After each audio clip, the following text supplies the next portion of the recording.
को लाइक करें, हमारे चैनल को सब्सक्राइब कर बेल आइकन जरूर प्रेस।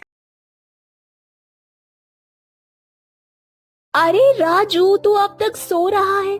देख, सुबह हो चुकी है। अगर हम आज भी लेट हो गए तो सारा कूड़ा बिन जाएगा और हमारे हाथ कुछ नहीं आएगा। दीदी, मुझे नहीं जाना कबाड़ बिनने। जब से माँ पापा गए हैं तब से हम कूड़ा बीन कर ही अपना गुजारा कर रहे हैं, जबकि तुमने कहा था कि तुम काम करोगी। राजू, तुझे क्या लगता है तेरी दीदी काम नहीं करना चाहती? तू जानता है ना, मैं हमेशा काम की तलाश करती हूँ, पर हमारी ऐसी गंदी हालत देखकर मुझे कोई काम पर नहीं रखता। गुड़िया और राजू अभी छोटे ही थे कि उनके माता पिता का देहांत हो गया। अनाथ गुड़िया और राजू अपना पेट भरने के लिए गली मोहल्ले जाकर कूड़ा बीना करते थे और उन्हें कबाड़ी की दुकान पर बेच दिया करते थे। परंतु आज जब राजू गुड़िया से सवाल करता है तो गुड़िया उदास हो जाती है।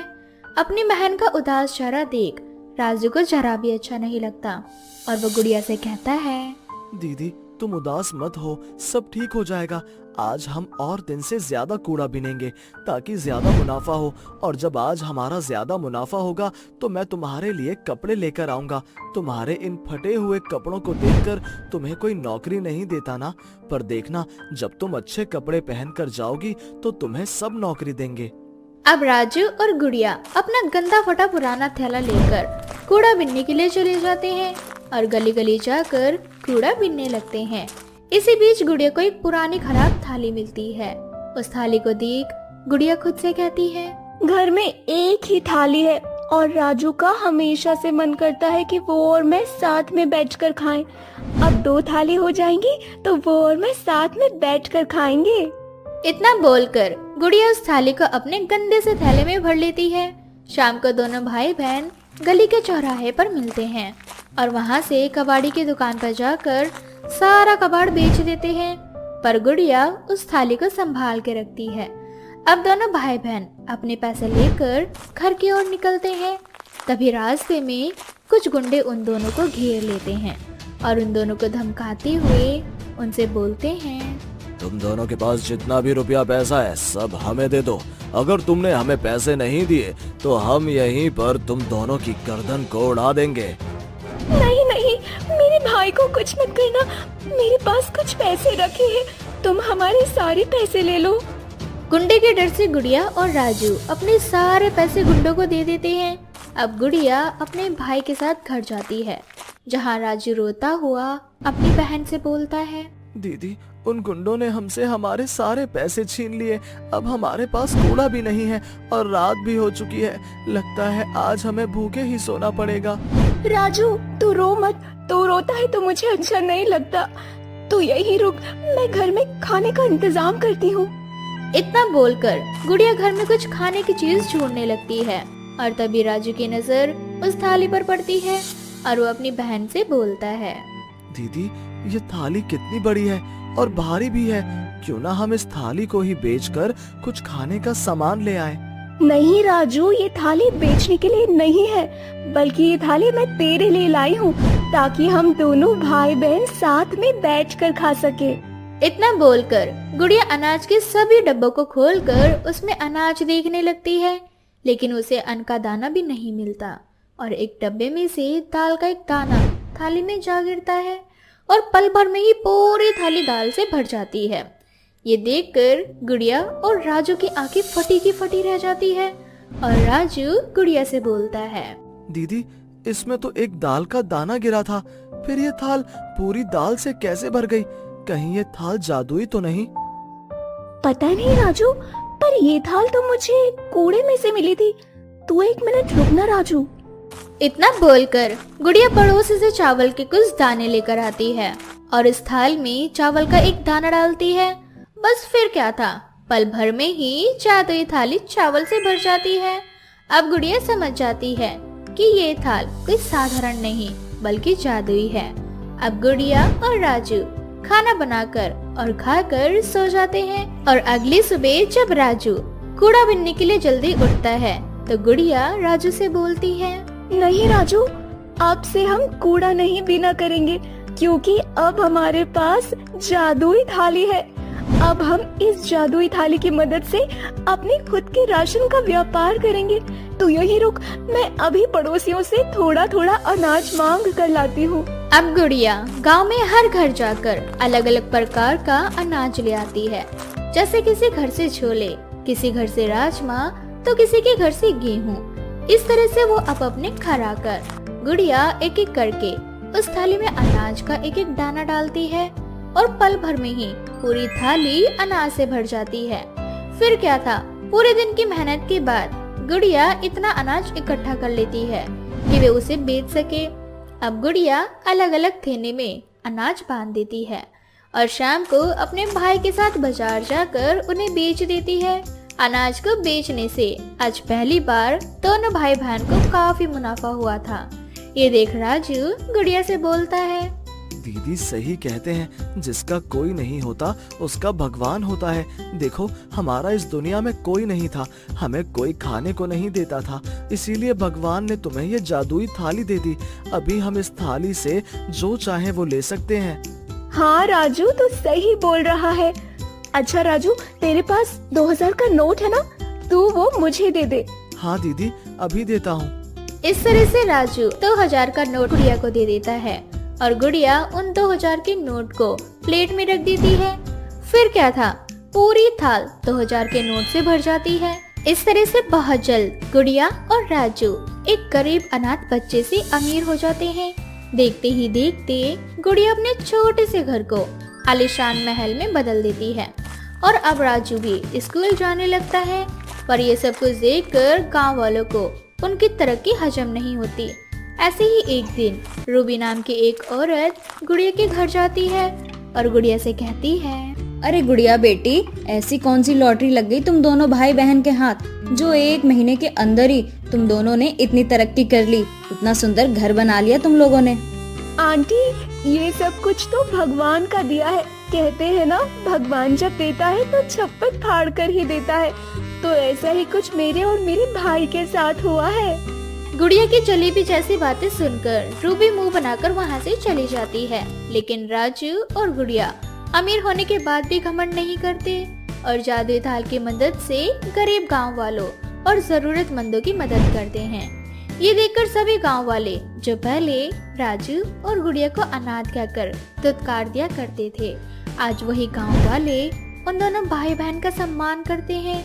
रूबी और उसके पति को गुड़िया और राजू का सम्मान अच्छा नहीं लगता और एक दिन रूबी चुपके से गुड़िया के घर जाती है, जहाँ वो देखती है, अब देखना राजू, मैं अपना एक हार इस थाल में डालूंगी तो कैसे वो अनेकों हार में बदल जाएगा।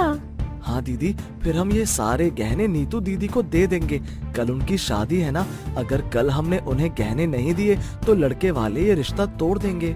उन दोनों भाई बहन की बातें सुनकर जादू थाल को देख रूबी को पता चल जाता है कि आखिर कैसे ये दोनों अनाथ भाई बहन अमीर हुए। अब क्या था, अब रूबी इस फिराक में लग जाती है कि कैसे भी वो जादुई थाल हथिया सके। सभी लोग नीतू की शादी में बिजी थे, गुड़िया भी राजू के साथ वहीं थी। इसी बात का फायदा उठाकर रूबी गुड़िया के घर से उसका जादुई थाल चोरी करने की कोशिश करती है, पर जादुई थाल एक बड़ा सा पत्थर बनकर उसके सिर पर गिर जाता है। ये देखकर रूबी वहाँ से 9-11 हो जाती है और फिर कभी भी उस जादुई थाल की चोरी करने के बारे में नहीं सोचती। गोविंद अपनी बीवी सरला और अपने 2 छोटे बच्चे मुन्नी और चीकू के साथ रहा करता था। गोविंद एक गरीब व्यक्ति था। वह अपने घर की आर्थिक स्थिति चलाने के लिए कड़कती धूप में जाकर कभी समोसे तो कभी चाउमीन बेचा करता था। सरला भी इसमें उसकी खूब मदद किया करती थी। ऐसी ही एक दिन की बात है, गोविंद अपनी बीवी सरला के साथ स्कूल के बाहर खड़ा होकर समोसे बेच रहा होता है, तो वहीं दूसरी ओर मुन्नी और चीकू थके हारे धूप से घर वापस आ रहे होते हैं और पंखा चलाकर बैठ जाते हैं। लेकिन पंखा इतने धीरे चल रहा होता है कि उन दोनों को पंखे की हवा ही नहीं लगती। अब जैसे ही सरला और गोविंद घर आते हैं तो मुन्नी और चीकू गोविंद से बोलते हैं, पापा, आप एक कूलर क्यों नहीं ले लेते? देखो कितनी ज्यादा गर्मी है और मेरे सभी दोस्तों के घर में भी कूलर है। पर बेटा, हमारे पास इतने पैसे नहीं है कि हम कूलर ले सके। आपके पास कभी भी हमारे लिए पैसे नहीं होते। हम आपसे कुछ भी मांगते हैं तो आप उसे पूरा नहीं करते। आप दोनों गंदे मम्मी पापा हैं। चलो दीदी, हम बाहर खेलने चलते हैं। इस तरह से मुन्नी और चीकू बाहर खेलने के लिए चले जाते हैं। उन दोनों के जाने के बाद गोविंद बहुत निराश हो जाता है, जिसके बाद सरला गोविंद से बोलती है, देखिए आप उदास मत होइए, अभी वो दोनों बच्चे हैं। उन दोनों के अंदर अभी इतनी समझ नहीं है कि अपने पिता से कैसी बात की जाती है। सरला, मैं इस बात से दुखी नहीं हूँ कि मेरे बच्चों ने आज मुझे क्या कहा, बल्कि मैं तो इस बात से दुखी हूँ कि आखिर मैं इतना गरीब क्यों हूँ। इतनी मेहनत करने के बाद भी मैं अपने बच्चों की एक छोटी सी इच्छा पूरी क्यों नहीं कर पा रहा।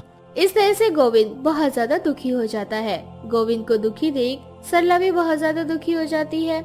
अब शाम को बच्चे बाहर से खेलकर घर आते हैं और गर्मी में पढ़ाई करने के लिए बैठ जाते हैं, लेकिन गर्मी के मारे वो दोनों पढ़ाई नहीं कर पाते। अब सब रात में खाना खाकर सोने के लिए जाते हैं, लेकिन घर में इतनी ज्यादा गर्मी होती है कि गर्मी के मारे बच्चे सही से सो नहीं पाते। ये देखकर गोविंद अगले ही दिन पुराना कूलर खरीदने की ठान लेता है और सरला से बोलता है, सरला, आज हमें दोगुनी मेहनत करनी होगी ताकि आज हम अपने बच्चों के लिए एक पुराना छोटा सा कूलर खरीद सकें। मैं आपके साथ हूँ मुन्नी के पापा। इस तरह से आज गोविंद और सरला सुबह से समोसे बेचने के लिए निकल जाते हैं और शाम को वो एक दुकान पर जाकर पुराना कूलर मांगते हैं, लेकिन उन्हें पुराना कूलर नहीं मिलता और नए कूलर का दाम बहुत ज्यादा होता है। अब थक हार कर गोविंद और सरला अपने समोसे के साथ घर निकल पड़ते हैं, परंतु तभी रास्ते में उसे एक कबाड़ी की दुकान दिखती है।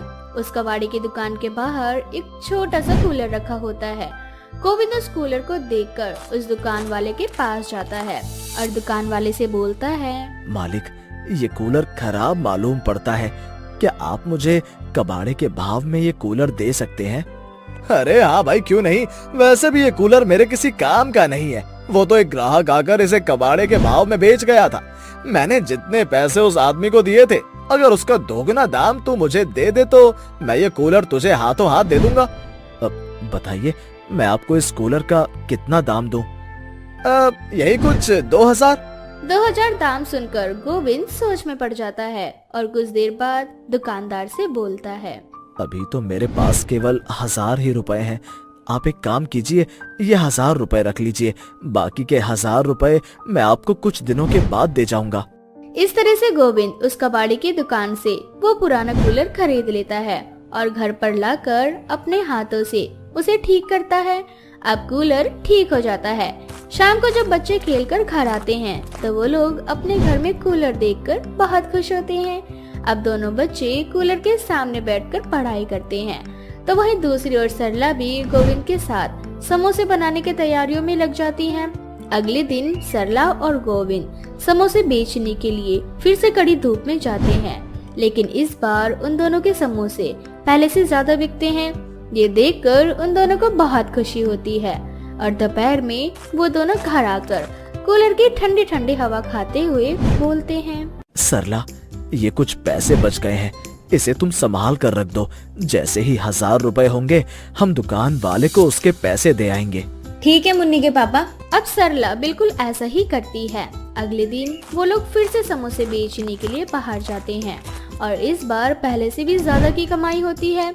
ये देखकर तो सरला की खुशी का ठिकाना ही नहीं होता, क्योंकि जब से उनके घर में कूलर आया था तब से उनकी कमाई जो बढ़ गई थी। वह लोग अब कूलर को लकी मानने लगते हैं। अब गोविंद कुछ ही दिनों के अंदर 1000 रुपए जोड़ लेता है और दुकानदार को उसके पैसे दे आता है। तो वहीं दूसरी ओर सरला की पड़ोसन कांता जब उनके घर में कूलर देखती है तो सरला से बोलती है, अरे सरला बहन, तुम्हारे घर में कूलर? पर ये कूलर कब आया? इस कूलर को देखकर तो मालूम होता है कि ये कूलर बड़ा ही महंगा है। अरे नहीं बहन, ये कूलर तो हमने उधार कबाड़ी वाले के दुकान से लिया था। पता है, जब से ये कूलर हमारे घर में आया है ना, तो मानो हमारी किस्मत ही बदल गई है। गोविंद जी की कमाई भी अच्छी होने लगी है। महज 10 दिन के अंदर ही कूलर का कर्जा भी उन्होंने अपने सर से हटा लिया। सरला की खुशी देखकर कांता अंदर ही अंदर जल उठती है और अपने घर में जाकर अपने पति से लड़ाई करती है। अब कांता और उसका पति गोविंद की तरक्की देखकर जलने लगते हैं। और एक दिन सरला घर में ही होती है और गोविंद अकेले समोसे बेच रहा होता है। तभी कांता गोविंद के पास जाती है और बड़ी ही चालाकी से गोविंद का ध्यान अपनी ओर कर लेती है। और इसी बीच कांता का पति उसके समोसे में किसी प्रकार की दवाई मिला देता है। अब जब गांव वाले गोविंद के समोसे खाते हैं तो उनकी तबीयत बिगड़ने लगती है और सभी गांव वाले गुस्से में आकर गोविंद को खूब मारते हैं, जिस वजह से गोविंद हॉस्पिटल में पहुंच जाता है और कोमे में चला जाता है।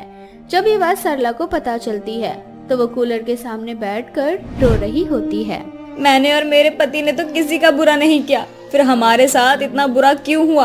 क्यों गांव वालों ने मेरे पति को इतना मारा? आज वो कोमे में जा चुके हैं। सरकारी हॉस्पिटल के डॉक्टर ने तो उनका इलाज करने से भी मना कर दिया है। अब मैं अगर प्राइवेट हॉस्पिटल में उनको लेकर जाऊं तो इतने पैसे भी नहीं है मेरे पास। जादुई कूलर सरला की सारी बातें सुन लेता है और अपने आप कूलर में से बहुत सारे पैसे निकलते हैं। ये देखकर सरला बड़ी हैरान होती है और बोलती है, ये पैसे कूलर में से निकल रहे हैं। सरला, क्योंकि मैं एक जादुई कूलर हूँ, मैं तुम्हारी बातें सुन सकता हूँ और मैं बोल भी सकता हूँ। मैं इतने दिनों तक मौन था क्योंकि मैं देख रहा था कि तुम लोग लालची हो या नहीं, परंतु नहीं, तुम और गोविंद एक नेक दिल इंसान हो। बस इसीलिए मेरी वजह से तुम्हारी कमाई बढ़ रही है। परंतु ईर्ष्या में आकर तुम्हारी पड़ोसन ने तुम्हारे पति के समोसे में किसी प्रकार की दवाई मिला दी, जिस वजह से गांव वालों की तबीयत खराब होने लगी। इसीलिए गुस्से में आकर गांव वालों ने तुम्हारे पति को पीटा और आज गोविंद कोमा में है। परंतु तुम्हारे पति ने मुझे ठीक करके मुझे जिंदा किया था, इसीलिए मैं तुम्हारे पति की जान बचाऊंगा। लेकिन तुम मेरे पति की जान कैसे बचाओगे? सरला, तुम गोविंद को हॉस्पिटल से घर ले आओ। जब उसे मेरी ठंडी हवा लगेगी तो वो अपने आप ठीक हो जाएगा। जादुई कूलर के कहने पर सरला अपने पति को हॉस्पिटल से घर ले आती है और जब जादुई कूलर की ठंडी हवा गोविंद को लगती है तो गोविंद पहले की तरह ठीक हो जाता है। जिसके बाद रात में कूलर चुपके से कांता के घर जाता है और दोनों पति पत्नी की खूब पिटाई करता है। साथ ही सरला उन दोनों के खिलाफ रिपोर्ट लिखवाती है और पुलिस उन दोनों को अरेस्ट कर लेती है। अब एक बार फिर से सरला और गोविंद ईमानदारी से कमाने लगते हैं। चुड़ैल की सोने की गाय। ये कहानी रघुकुल नगर नाम के एक छोटे से गांव की है। उस गांव में दिया नाम की एक गरीब औरत अपने छोटे से बेटे राज के साथ रहा करती थी। दिया बहुत गरीब थी, पर फिर भी वो अपने घर का जैसे तैसे गुजारा किया करती थी। ऐसे ही एक दिन राज स्कूल से घर आता है और अपनी माँ को अपने स्कूल की फटी हुई ड्रेस दिखाकर बोलता है, माँ, ये देखो स्कूल की ड्रेस, ये फिर से फट गई। आखिर कब तक मैं ऐसे सिल सिल कर स्कूल में पहनकर जाता रहूंगा? अब तो नई ड्रेस दिला दो। बस बेटा, कुछ दिन की और बात है। इस ड्रेस को चला ले, फिर मैं तेरे लिए एक नई ड्रेस ला दूंगी। पर माँ, जब आपको मेरे स्कूल की ड्रेस लानी ही है तो फिर कुछ दिनों बाद क्यों, अभी क्यों नहीं? बेटा, अभी मेरे पास पैसे नहीं है और तुम्हें तो पता है ना, मैं कुछ दिनों से काम पर भी नहीं जा पा रही हूँ। माँ, आप हमेशा ऐसे ही बोलती हो। आपको नहीं पता पर स्कूल में सभी बच्चे मेरा बहुत मजाक उड़ाते हैं और सर भी मुझे बहुत डांटते हैं कि मैं ये फटी ड्रेस स्कूल पहनकर ना आया करूं। राज की ऐसे बातें सुनकर दिया की आंखों में आंसू आ जाते हैं और वो अपनी गरीबी पर रोने लगती है। अपनी माँ को रोता देख राज को बड़ा बुरा लगता है और वो अपनी माँ के आंसू पोंछते हुए बोलता है, माँ, तुम मत रो। देखना, मैं बहुत पढ़ाई करूंगा और एक दिन बहुत बड़ा आदमी बन जाऊंगा। फिर हम गरीब नहीं रहेंगे माँ। अब मुझे स्कूल की नई ड्रेस भी मत दिलाओ। जब आपके पास पैसे होंगे तब आप मेरे लिए नई ड्रेस ले आना। बस आप रो मत माँ। मैं आपको रोते हुए नहीं देख सकता क्योंकि मैं आपसे बहुत प्यार करता हूँ। मेरा बच्चा, कितना समझदार हो गया है तू। अच्छा बेटे, तू यहीं पर रुक, मैं कहीं और दूसरा काम और कुछ पैसों का इंतजाम करके आती हूँ। इतना बोलकर दिया गहरी सोच में पड़ जाती है और घर से बाहर निकलती है। उसी गांव में पास में एक जंगल था। कहा जाता है कि उस जंगल में एक चुड़ैल रहा करती थी, पर वो किसी का बुरा नहीं किया करती थी। दिया उसी जंगल में चली जाती है और उसे पता ही नहीं चलता उसे एक सोने की गाय नजर आती है। तो वो खुद को जंगल में पाती है और गाय को देखकर खुद से बोलती है, अरे इस घने जंगल में ये गाय किसकी है? और तो और ये तो सोने की गाय लग रही है। पर ये गाय हो किसकी सकती है? एक बार देखती हूँ। अगर मुझे इस गाय का मालिक नहीं मिला तो इस सोने की गाय को मैं अपने साथ ले जाऊंगी और इसे बेचकर इनसे मिले पैसों से राज की स्कूल की ड्रेस ले लूंगी। और क्या पता इस सुनहरी गाय की मुझे इतने पैसे मिल जाए कि मेरी गरीबी ही खत्म हो जाए। इतना सोचकर दिया सोने की गाय को अपने साथ घर ले आती है। अपने घर पर सोने की गाय देखकर राज बहुत खुश होता है और अपनी माँ से बोलता है, माँ, ये गाय कितनी सुंदर है। क्या ये गाय सोने की है? हाँ बेटा, ये सोने की गाय है, सोने की। तो फिर माँ, अब ये गाय हमारे साथ रहेगी? नहीं बेटा, हम इस गाय को अपने पास नहीं रख सकते। किसी ने हमारे पास सोने की गाय देख ली तो हम पर मुसीबत आ जाएगी। इसीलिए मैं सोने की गाय को सेठ के पास जाकर बेच दूंगी।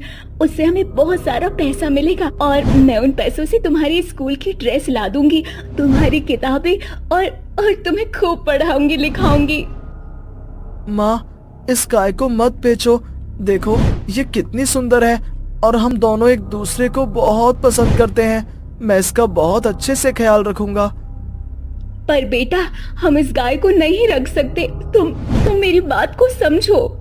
इतना बोलकर दिया चुड़ैल की सोने की गाय को सेठ के पास ले जाकर उससे बोलती है, सेठ सेठ ये गाय है, मेरी गाय है। आप इसे रख लीजिए और बदले में मुझे कुछ पैसे दे दीजिए। मैं इस सोने की गाय को आपको बेचने आई हूँ। क्या? सोने की गाय? कहीं तुम मुझसे मजाक तो नहीं कर रही?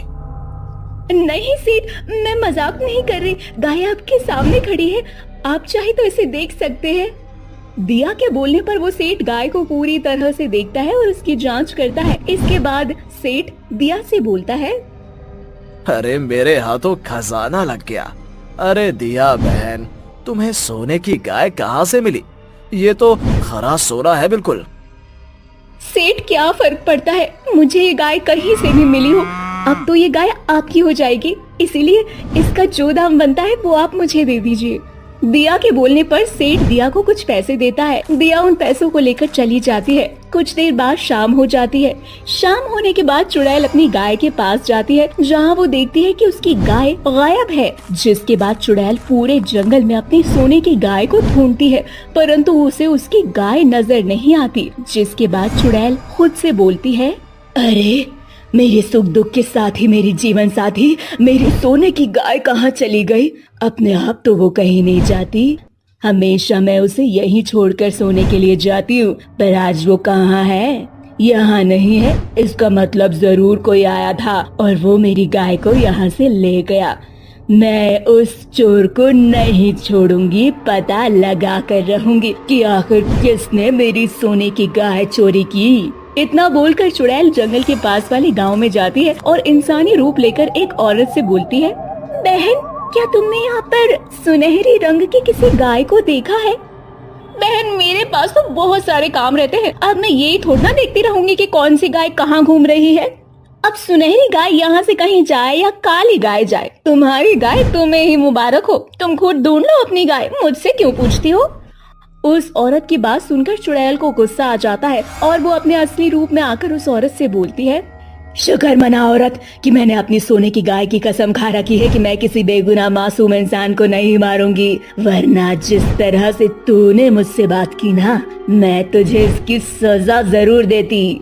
चुड़ैल उस औरत को धमकी देकर फिर से इंसानी रूप लेती है और सेठ के घर जाती है, जहाँ उसे अपने गाय के रंभाने की आवाज सुनाई देती है। गाय की आवाज सुन चुड़ैल सेठ के घर में जाती है, जहाँ वो देखती है कि सेठ उसकी गाय को मार रहा है और जबरदस्ती चारा खिला रहा है। ये देख चुड़ैल को बहुत गुस्सा आता, वो अपना असली रूप धारण करके सेठ के सामने आकर उससे बोलती है, तो तू है वो लालची इंसान जिसने मुझसे मेरी सोने की गाय चुराई? बदतमीज इंसान, तेरे पास पहले से इतनी धन दौलत है, फिर भी तूने एक चुड़ैल की गाय को चुराया। तेरी इतनी हिम्मत, तुझे इसकी सजा जरूर मिलेगी। ये गाय मैंने नहीं चुराई, मुझे तो ये गाय दिया बहन ने बेची है। क्या? दिया बहन? कौन है ये दिया? जिसने तुझे मेरी सोने की गाय बेच डाली? मुझे उसके बारे में बता, नहीं तो मैं तेरी जान ले लूंगी। सेठ चुड़ैल को देखकर सारा सच बताता है। चुड़ैल अपनी गाय को लेकर वहाँ से दिया के घर जाती है, जहाँ राज चुड़ैल को देखकर बहुत ज्यादा डर जाता है और रोते हुए अपनी माँ को उठाता है। माँ जल्दी उठो, अपने घर में एक चुड़ैल है, वो मुझे मार डालेगी। माँ उठो। अपने बेटे की आवाज को सुनकर दिया उठ जाती है और अपने सामने वही सोने की गाय और चुड़ैल देखती है। चुड़ैल को देखकर दिया भी बहुत डर जाती है, जिसके बाद चुड़ैल उसकी गर्दन पकड़कर उससे बोलती है, तो तू है वो लालची औरत जिसने एक चुड़ैल से उसकी सोने की गाय चुराई? तुझे तेरे किए की सजा जरूर मिलेगी लालची औरत। मैं लालची औरत नहीं, एक गरीब औरत हूँ जो काम ढूंढने के लिए गई थी, पर पता नहीं मैं कब जंगल में चली गई जहाँ मुझे सोने की गाय मिली। मैंने इसके मालिक को बहुत ढूंढा पर मुझे कोई नहीं मिला, जिसके बाद मैंने इस गाय को बेचकर अपने बेटे की जिंदगी संवारने का फैसला किया। मैं कोई चोर नहीं हूँ, मैंने तुम्हारी गाय सिर्फ इसीलिए बेची ताकि मुझे कुछ पैसे मिल सके। अब दिया चुड़ैल को सारी बात बताती है और अपनी गरीबी के बारे में भी बताती है। उसकी गरीबी और हालातों को देखकर चुड़ैल को उस पर दया आ जाती है और चुड़ैल अपनी शक्तियों से वहाँ एक गाय का बछड़ा प्रकट करती है और दिया से बोलती है, दिया अब तुम्हें कभी भी गरीबी का सामना नहीं करना पड़ेगा, परंतु हाँ मैं अपनी सोने की गाय किसी को नहीं दे सकती, इसीलिए मैं तुम्हें ये बछड़ा देकर जा रही हूँ और अपनी सोने की गाय ले जा रही हूँ। इतना बोलकर चुड़ैल सोने की गाय को अपने साथ ले जाती है और दिया उस बछड़े के सहारे अपनी जिंदगी की नई शुरुआत करती है। देखते ही देखते बछड़ा बड़ा हो जाता है और दिया की गरीबी भी धीरे धीरे खत्म होने लगती है और वो तीनों एक साथ खुशी खुशी रहने लगते हैं। वीडियो को लाइक करें, हमारे चैनल को सब्सक्राइब कर बेल आइकन जरूर प्रेस